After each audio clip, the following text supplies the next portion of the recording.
অন্যদের পরীক্ষার রেজাল্ট বলার সময় আমার মা যা করে। এই মানু জানিস এবারে লালটুর মেয়ে মাধ্যমিক পরীক্ষায় কত পেয়েছে? 650 পেয়েছে। আর মিনতির মেয়ে আবার কত পেয়েছে জানিস? কত?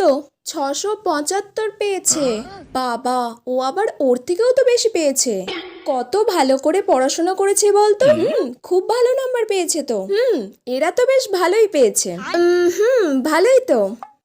তুই যেন কত পেয়েছিলিস মাধ্যমিকে? আমি? হ্যাঁ বল না, কত পেয়েছিলিস? মা, তুমি আমার সঙ্গে ওদের কেন তুলনা করছো বলো? আমার তো মাধ্যমিক সেই কবে দেওয়া হয়ে গেছে, এখন ওদের সঙ্গে আমার তুলনা করলে হয়?